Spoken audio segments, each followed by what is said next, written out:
Connaissez-vous The Asylum? Mais si, vous savez, cette boîte de prod et de distribution américaine qui nous a donné Sharknado et qui est plus ou moins à l'origine du terme mockbuster. Leur ligne éditoriale? Produire des séries B fauchées qui imitent les gros blockbusters du moment et essayer autant que possible de les sortir avant les gros films en question. Ainsi, Battleship devient American Battleship, Transformers devient Transmorphers, War of the Worlds devient War of the Worlds, c'est plus simple de profiter du succès d'une œuvre quand le matériau de base est libre de droit.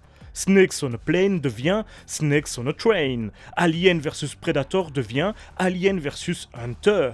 High School Musical devient Sunday School Musical. Car oui, même si la majorité des productions Asylum sont des films de monstres ou des films catastrophes, ils ne perdent pas le nord et ont une collection de longs métrages estampillés christianisme pour conquérir les fans des Jonas Brothers des années 2000. Enfin soit, vous avez compris le concept de The Asylum. Et si leurs films sont souvent moqués pour leur côté cheap, leurs effets spéciaux foireux, leurs acteurs pas toujours au top, voire même conspués pour toutes ces raisons, s'ils ont essuyé de multiples procès au fil de leur tentative de mauvais goût de profiter du succès des gros studios, force est de constater que The Asylum, ça fonctionne bien. Ils existent depuis plus de 20 ans, produisent des dizaines de films chaque année, génèrent pas mal d'argent et se sont constitués avec le temps une véritable ligne éditoriale au-delà de leur envie de pomper ce qui marche partout ailleurs, et surtout un vrai univers étendu. Et le sommet de cet univers vient d'être atteint courant 2022 pour les 25 ans de la firme avec le crossover ultime qui réunit les créatures les plus populaires de leur bestiaire plutôt fourni. Êtes-vous prêts pour le multivers Asylum? Sans doute que non. Bref. Bonsoir, amis de l'horreur, et bienvenue dans cette nouvelle critique glauque consacrée à 2025 Armageddon.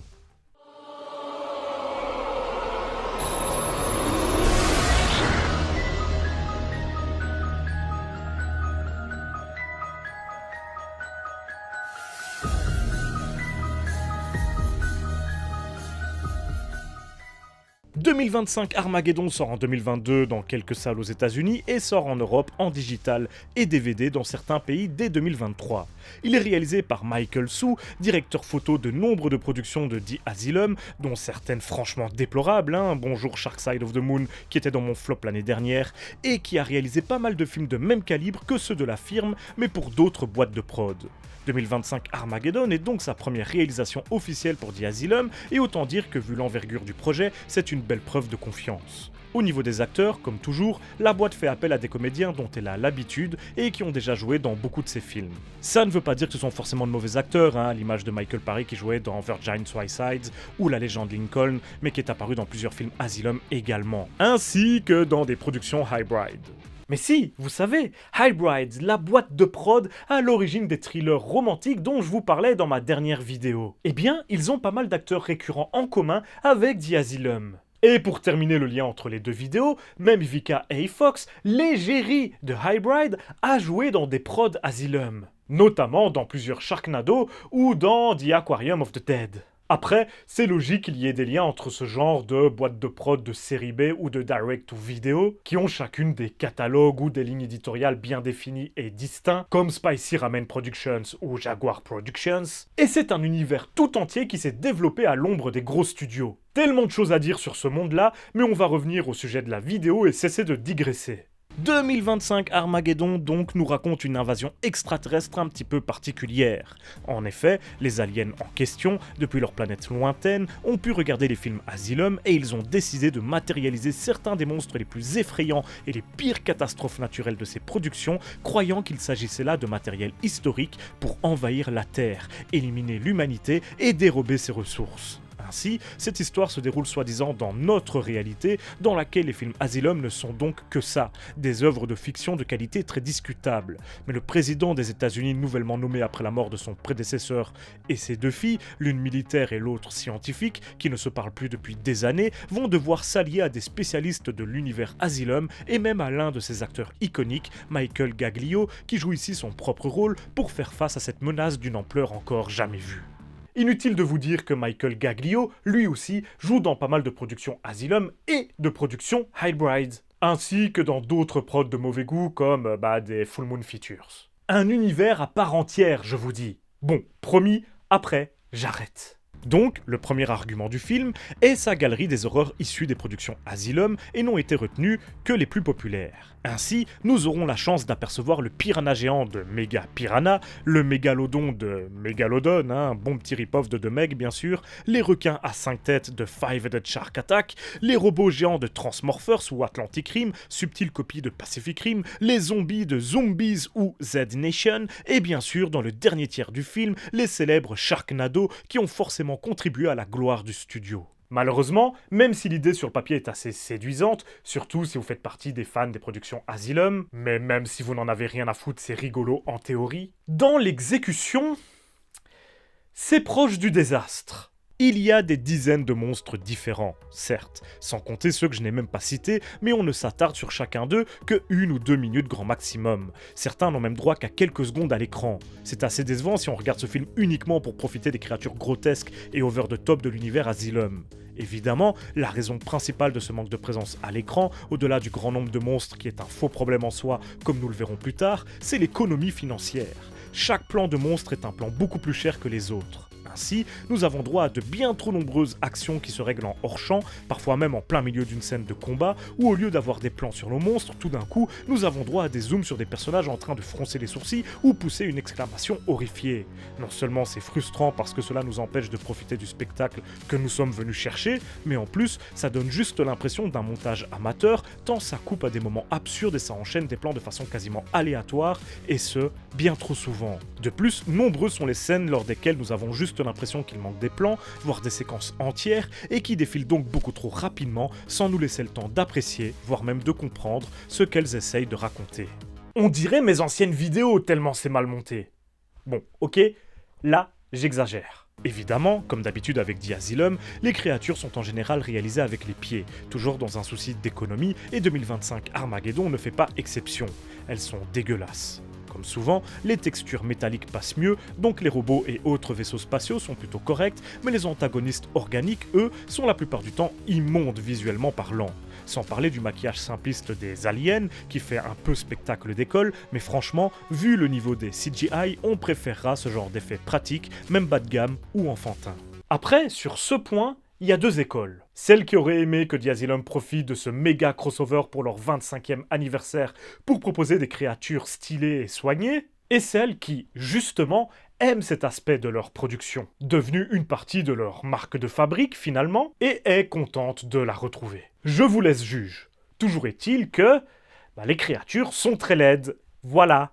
Ceci dit, là où ce 2025 Armageddon tire son épingle du jeu et profite de ce crossover qui se tiendrait dans notre réalité, c'est qu'il se moque de The Asylum à de nombreuses reprises. Par exemple, il explique lui-même pourquoi ces créatures sont si laides. Comme la planète des aliens est très lointaine, la réception était mauvaise et ils n'ont eu accès au film Asylum qu'en très mauvaise qualité. Or, leur moyen de les matérialiser tient compte de cette mauvaise qualité et les fait apparaître tels quels, dégueulasses. Alors oui, c'est stupide, mais c'est justement ça qui est drôle. Les blagues de ce genre sont légion, comme cette introduction durant laquelle 2 jeunes filles voulaient vraiment regarder le film Des serpents dans l'avion avec Samuel Jackson et que leur grand-mère, qui s'est trompée, leur montre à la place Snakes on Train, la copie Asylum. Beaucoup plus gore que l'original et bien plus cheap, 2 points sur lesquels 2025 Armageddon appuie et dont il se moque à outrance. De même que le fait que plein de spectateurs se soient plaints avoir été trompés sur la marchandise en choisissant un film Asylum au lieu du film que celui-ci copiait à la base. C'est arrivé beaucoup trop souvent dans la vraie vie et The Asylum le reconnaît avec ce film. Il y a aussi des jokes sur les fans de leur production, moqués par les autres personnages, sur les nombreux procès intentés à la firme pour plagiat et autres tactiques douteuses, des commentaires sur les stats excellentes qui seraient trafiquées, et bien sûr de nombreuses blagues sur le ridicule de leurs films et de leurs intrigues, reprises en chœur par la plupart des personnages. Cet humour permanent sur la qualité, disons, aléatoire des productions Asylum, cette auto-dérision donne vraiment un ton particulier à 2025 Armageddon. Et le studio parle directement à ses spectateurs de cette façon. Et ça, c'est The Asylum tout craché. Ils sont conscients de ce qu'ils produisent, savent ce qui plaît à leur public, ce qui fait fonctionner leur production, et savent en jouer pour plaire à leurs spectateurs. À ce niveau, 2025 Armageddon est vraiment le point culminant de la production Asylum et amusant à plusieurs reprises. Grâce à cette conscience d'eux-mêmes et de leur projet que les producteurs et toute l'équipe créative ont. C'est cool! Malheureusement, 2025 Armageddon est également le summum au niveau des défauts récurrents des productions Asylum.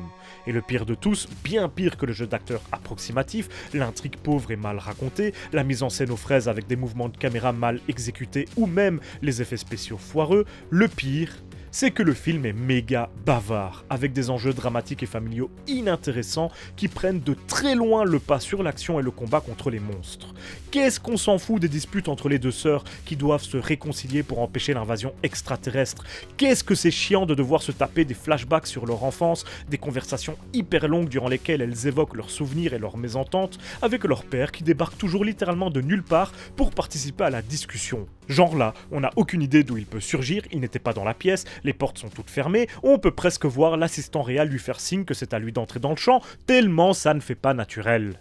C'est ça, l'arnaque de The Asylum. Promettre des scènes d'action over the top, des intrigues débiles, des monstres gigantesques, et de proposer avant tout des intrigues artificiellement dramatiques et surtout beaucoup trop bavardes, ce qui les rend ennuyeuses à mourir. Voilà pourquoi, en général, un film Asylum est marrant pendant un quart d'heure. Après, l'emmerdement prend le pas, et même les fulgurances stupides et drôles ne parviennent pas à maintenir l'intérêt du spectateur une fois que la supercherie est découverte. The Asylum, c'est avant tout des posters vachement stylés, qui dissimulent des intrigues à la plus belle la vie, sans exagérer. Du coup, dans ce 2025 Armageddon, on passe son temps à attendre qu'ils arrêtent de parler pour que ça pète enfin. Bon, ne vous inquiétez pas, vous aurez droit à vos scènes d'action ridicules, mal filmées, mal jouées, comme les extraits qui passent en ce moment vous le montrent très bien, qui vous arracheront bien quelques sourires. Vous trouverez peut-être amusant cet état-major américain constitué du président, d'un conseiller, de 2 militaires et de 2 agents spéciaux, et c'est tout. Vous vous amuserez peut-être devant ce qui sont sans doute les pires maquillages de zombies que j'ai vus depuis très longtemps. Puis, vous rigolerez sans doute franchement devant certaines scènes ridicules, mais pensées pour être drôles, et qui donc fonctionnent correctement. 2025 Armageddon n'est, à l'image de la quasi-totalité des autres films Asylum, pas un nanar.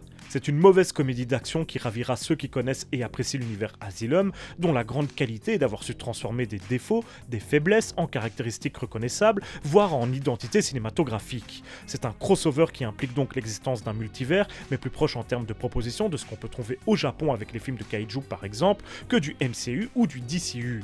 Personnellement, ça me va très bien. Mais surtout, j'avoue avoir beaucoup de sympathie pour 2025 Armageddon et pour The Asylum en général, malgré leurs nombreux défauts. J'aime savoir que des boîtes de prod de ce genre existent, ont réussi à se forger une identité propre en tentant de pomper les blockbusters et les succès des gros studios. J'aime savoir qu'ils existent depuis 25 ans maintenant, ont produit des centaines de films et sont à présent capables de proposer d'authentiques crossovers du Asylum original pure souche. J'aime savoir que, lorsque les Sharknado apparaissent à la toute fin du film, pour quelques minutes seulement, le public était tout autant en ébullition que les fans de Marvel lors du climax du dernier Avengers, pour lequel j'ai d'ailleurs beaucoup moins de sympathie. Tout cela force le respect.